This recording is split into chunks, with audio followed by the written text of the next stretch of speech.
Maayong hapon, Negros. Ini ang Digicast Negros 10. Ang nagapanguna nga napulo ka mga balita sa isla sa Negros ang amo ni gadulong sa inyo. Update ninyo kami via Facebook, YouTube, kag sa KCAT Channel 11. Kag subong mabatian nyo na kami live sa FM station nga 91.1 FMR Bacolod. Kag yanin ang top 10 nga mga balita sa Negros subong adlaw. Tatlo na lang ka mga emission testing centers ay nag-ooperate sa Bacolod City. Ang iban, ginpasira sa DOTR. SRA Administrator Hermenegildo Serafica nag-resign na. Pulis patay sa ambush sa Bayawan City sa Negros Oriental. Committee on Suffrage and Electoral Reform aprobado ang pagpospone sa barangay kag SK elections sa December 2023. Kag sa good vibes talatapan sang LTO sa Ibi Magalona, operational na. Inatanan sa Digicast Negros 10. Sa number 10,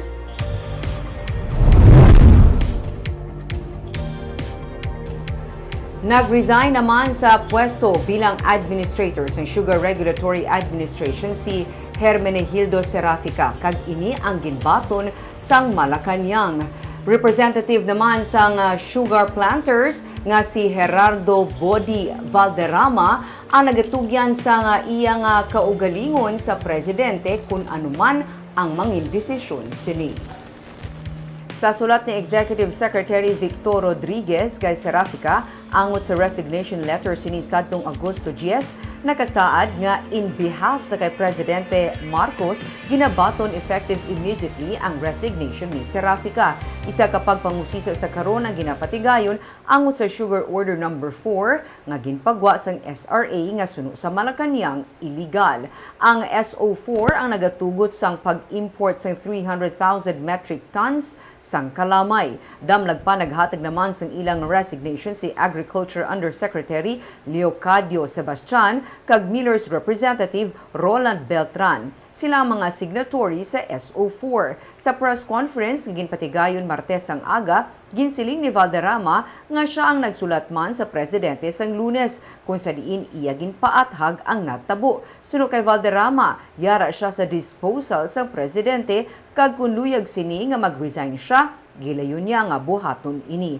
Ginapanindugan ni Valderrama nga ang pagpagwa nila sang SO4 santo sa nagakaigo nga procedure kag deliberation. Sunod sa iya abogado, hindi naman fair nga hambalon nga illegal ang pagpagwa sang amo nga sugar order. Sunod kay Valderrama, ang kandidat mismo na base sa official nga datos sang SRA nga nagatuyo sa pagsabat sang kakulang sa supply kag nagasaka nga presyo sang kalamay. Ang hinyo sa pag-import suportado sa mga resolusyon nga ginpagwa sang halos tanan nga federation suno sa iya. Panawagan ni Valderrama ang isa ka madasig kag patas nga investigasyon kag ang gilayon nga aksyon para malubad ang ginaatubang subong nga krisis sa industriya sang kalamay. Suno kay Valderrama, hindi para sa publiko ang iya nga pagpahayag kundi para sa mga yadtong nagduso kag nagbutang sang ilang nga pagsalig sa iya. I am at your disposal if you think that I should decide. I will decide. They said, they concur that we need to import. That even the sugar millers, we have the documents telling the public, telling the SRA board that we need to import. And all federations said 300,000 metric tons. The Department of Agriculture Undersecretary may act as an alter ego of the President. But the President, of course, has control and supervision over his secretaries. So he can approve or disapprove. But it does not mean that it is illegal. It's just that he did not agree. But to say that the acts were illegal is not fair.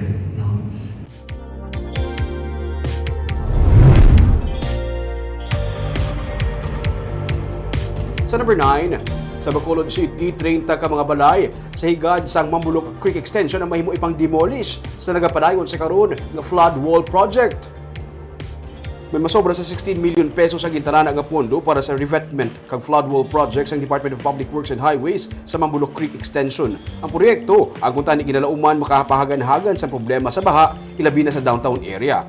Sa committee hearings ang katapos ng Task Force Baha, ginpalabot sang mga punong barangay sa barangay 2 kag 8 nga isa sa mga duga nga problema kung magbaha ang mga illegal structures nga yara sa kilid sa Mambulok Creek Extension. May 20 ka mga pamalay sa barangay 8 kag napulo naman sa barangay 2 ang ginaduso nga ma-relocate kag ma-demolish agud mapaiway ang delay sa revetment kag flood wall projects ng DPWH. Sunod sa kay Councilor Vladimir Gonzales, pamuno sa Committee on Urban Poor, Housing and Resettlement sa Konseho ang pagpatukod sa on-site housing project para sa mga illegal settlers sa lugar kabahin sa prioridad sa Militis Administration kadungan sa mga tikang agud masolusyonan ang problema sa baha sa syudad.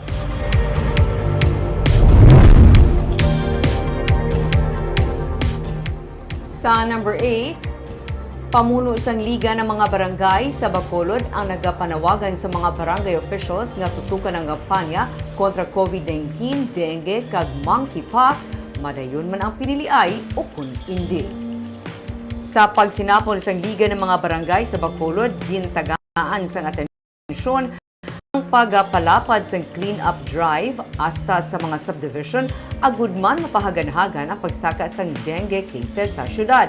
As of July 30, may 491 dengue cases sa Bacolod. Siyam diriya napatay base sa record sa Bacolod City Epidemiological Surveillance Unit. Sunod kay Liga ng mga Barangay President, punong barangay Lady Gles Gonzales Palien, madayon man kung hindi ang barangay kag sangguniang kabataan elections, dapat tagaan atensyon sa mga kasubong niya nga barangay official ang kaso sang dengue, pati na karon ang kabalaka dala sang pagsaka sang COVID-19 cases kag ang kaso sang monkeypox. Magluwas sa mga rekorida, fogging operation kag iban pa nga tikang kontra dengue, ginhaylo man ni Gonzales sa Palien ang katapos ang liga nga padayon ng hugot nga pagsunod sa minimum health protocol, ilabi na nga nagsugod na ang pagbalik sang in-person classes sa mga eskwelahan.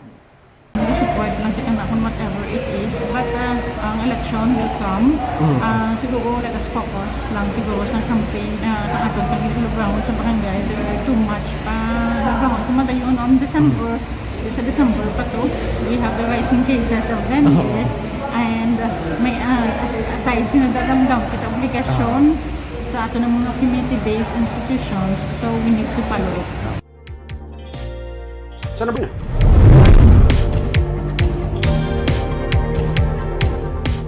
Sa Bago City, manghud patay matapos bunon sa iya mismo nga magulang. Patay 58 anyos nga si Arturo Vicente matapos inigin buno sang iya nga 65 anyos nga magulang nga si Hernani sang Domingo sa barangay Bakong, Syudad sang Bago. Sunod sa PNP, nag-away ang mag-utod sang aga bangod sa pagsaway sa magulang sa hubog nga manghud. Pagkahapon, liwat sila nga nagsugot anay kaginhagad sa manghud nga nakainom ang iya utod sang tapong ulay. Nagdalagan sunod sa pulis si Hernani kag siya ang ginlagas naman sa manghud. Walang bangod siyang kakapoy sa paglagan. Kag iya na lang ginpagawa ang iyang kutsilyo kag ginbuno sa dughan ng iyang manghud. Hindi naman magpasaka sa kaso ang pamilya sunod sa pulis bangod may edad na ang sospek.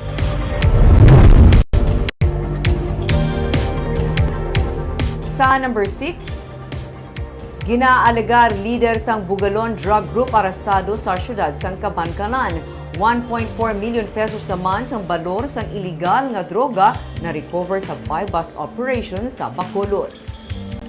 Arestado kahapon sa buy-bust operation sa barangay Hilamunan, syudad sang Kabankalan, ang ginaalegar leader sang Bugalon Drug Group nga si Nalin Bugalon. Naaresto man ang iya upod nga si Juanito Artsan Jr. Recover sa suspect ang isa ka plastic kag 13 ka sachet sang suspected shabu nga ginabulubanta nagabalor sa 884,000 pesos.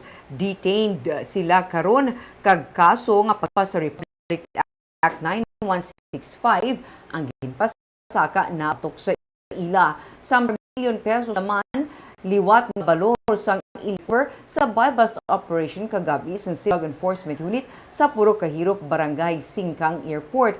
Dakop sa buy-bust ang 21 anyos nga si Jeboy Poneles nga isa ka high-value individual nga nakuhaan sang 206 ka gramos sang suspected shabu. Detained na siya karon. Sang Domingo lang na-recover man sa barangay Pahanukoy ang 4.3 million pesos nga balor sang illegal nga droga. Suno sa CDEU, subong pa lang nagastak sang supply ang mga susong illegal nga droga, bangod sa natalana man nga pag sa nagahilapit nga maska.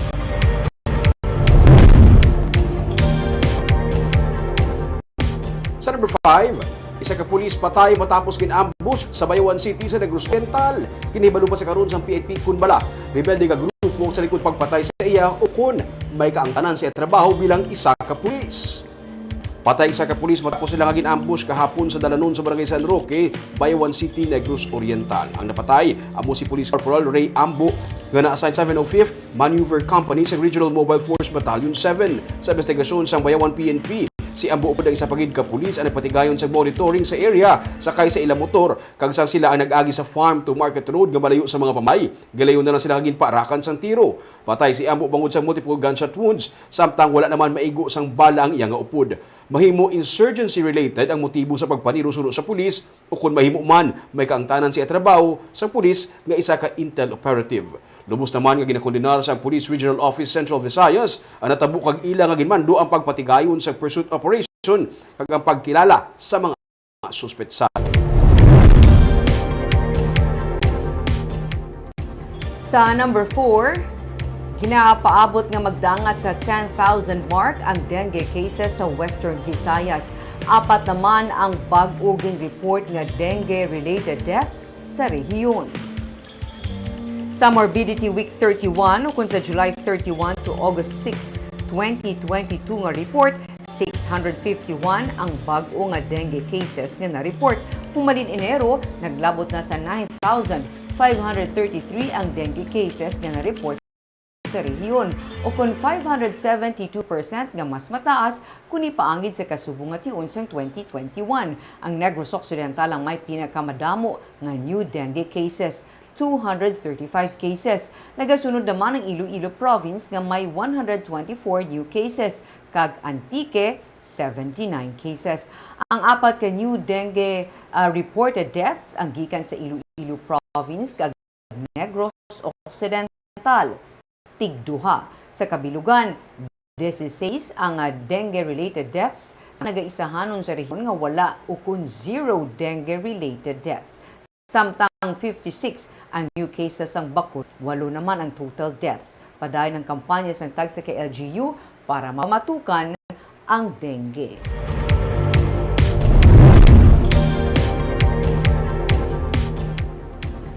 Sa number 3, 90 dias ka experimental one-way traffic scheme ginadusok ang mapatuman sa pusyon sang Lacson Street sa Bacolod City. May report si Nico Delfin.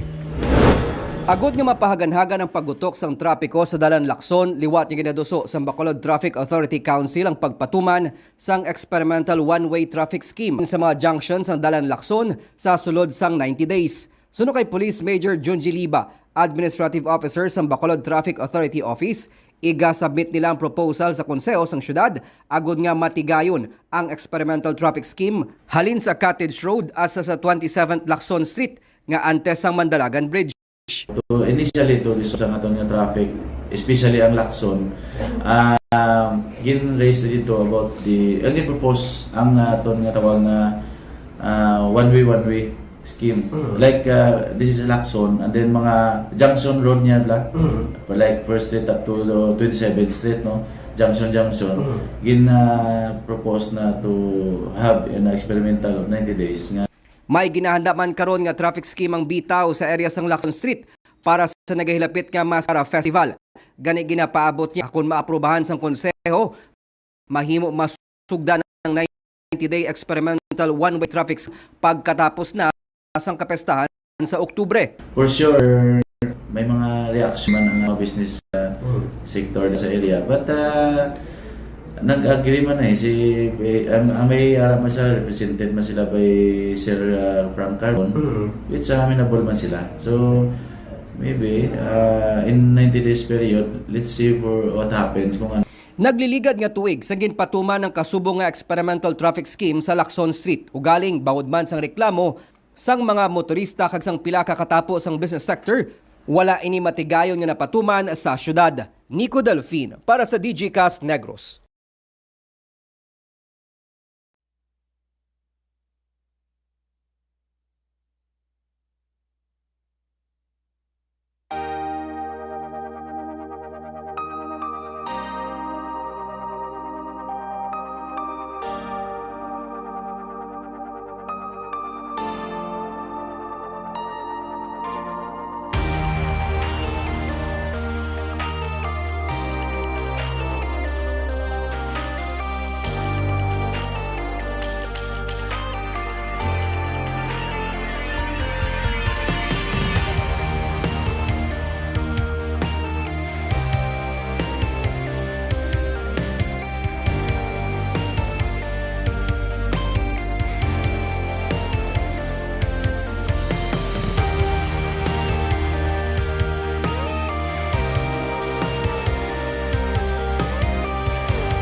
Sa number 2,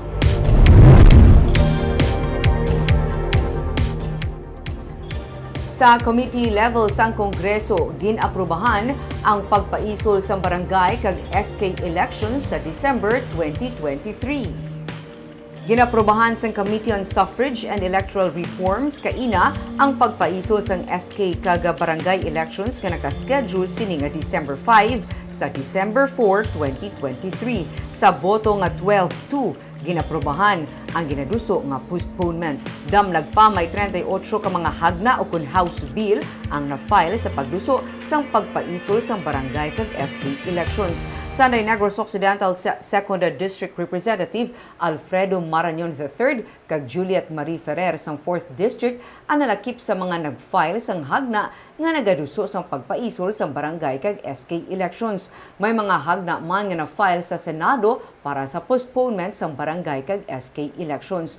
Makapila naman ka beses nga napaisol ang barangay kag SK elections. kang sa numero 1 sa mga balita subong nga adlaw.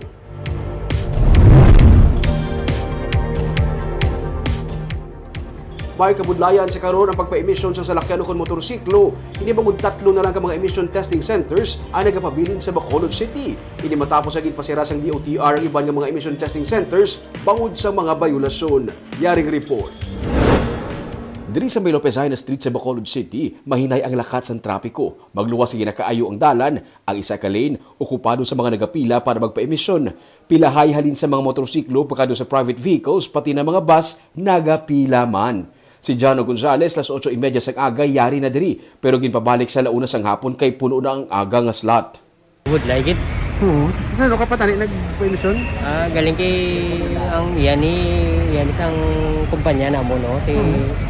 Nang ginasa nga nakadto ko ding schedule ko nila launa. Aga ka pa nakatugin na? Aga. Matang ka nagkadto? 8:30. 8:30 pa lang kung schedule nga available sa 1 o'clock pa. 1 o'clock ko nila schedule. Sunod sa chief ng LTO sa Ibi Magalona, ang anay pamuno man sang LTO sa Bacolod nga si Ruben Tampos, 3 na lang ang mga nag-ooperate nga emission testing center sa Bacolod. Isa na ini sa Lopez Haina, isa sa Circumferential Road sa Alihis, kagang isa sa MVIC sa Bredco Port. Ini bangod kadamo sa mga emission testing centers nga ginpasira ang Department of Transportation bangod sa mga bayulasyon nga nakit-an. If ever there is a violation sa part ng PTC sa pag-conduct ng testing sa emission test, then mamonitor nila na. Then amo na iban may mga violations. Muna gina-close. Iban gina-suspended. Dapat nila nakakpan sa Bacolod? Siguro may na-detect sila guro kay may mga kamera na sila nga naka-install. Sa 3rd District, wala man sing emisyonan. Nagapabakulod o kung nagapakadis pa ang mga tag-iya sa mga motor kag salakyan. Gani plano nila nga mag-set up anay isang mobile nga mga emission testing centers nga pwede makalibot sa mga LGU para mabuhinan ang kadamuon sa mga nagapila. Para naman sa mga motorista, mas maayo kung tani kung mayara pagid sang duga nga emission testing centers para hindi usik sa oras sa pag-comply sa requirements sa pagparehistro.